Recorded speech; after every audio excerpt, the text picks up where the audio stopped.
మాట్లాడుతున్నారు. సో మాట్లాడేది కరెక్ట్ కాదు. ఉడత ఊపులకు ఇంకా బెదిరే వాళ్ళు ఎవరు లేరు.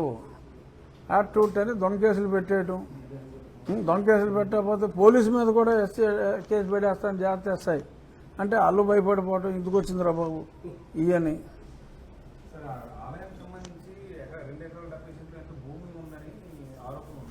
అది ఆలయానికి సంబంధించి లేదయ్యా. 2 ఎకరాల 32 సెంట్లు అది రోడ్డు పోరంబోక్ అని చెప్పి ఉంది.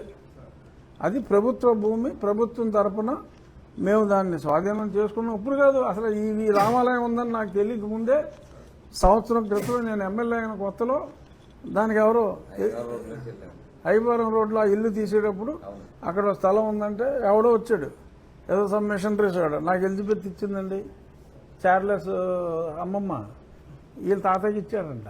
చార్లెస్ అమ్మమ్మ, ప్రిన్స్ చార్లెస్ అమ్మమ్మ ఇక్కడ ఒకటి తాతయ్యకి ఇచ్చాడంట, అది మాదండి అని చెప్పి కూర్చున్నారు వీళ్ళు. అదే క్లియర్గా రికార్డు అంతా ఉంది. సో మళ్ళీ ఏదో కోర్టుకు వెళ్ళారు. కోర్టుకు వెళ్తే మళ్ళీ రిపోర్ట్ అడిగారు. ఎంఆర్ఓ గారు క్లియర్గా రిపోర్ట్ ఇచ్చారు. దాని మీద మళ్ళీ తహసీల్దార్ నుంచి ఆర్డీఓ అప్పీల్కి వెళ్ళారు. ఆర్డీఓ గారు కన్ఫర్మ్ చేశారు ఇది గవర్నమెంట్ ల్యాండ్ అని. తర్వాత జేసీ గారి దగ్గరికి వెళ్ళారు, అది కూడా కన్ఫర్మ్ అయింది. సో రిపోర్ట్ అంతా కూడా కోర్టుకి ఇవ్వడం జరిగింది.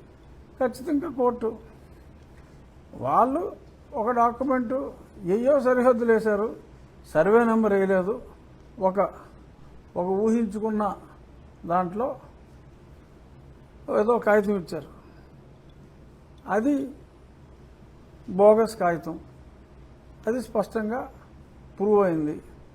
అది ఈ ఆలయంది కాదు, క్వీన్ ఎలిజబెత్ ఇచ్చింది కాదు, విక్టోరియా రాణి ఇచ్చింది కాదు, గవర్నమెంట్ రోడ్డు పోరంబోకు అంటే అది ప్రభుత్వ భూమి.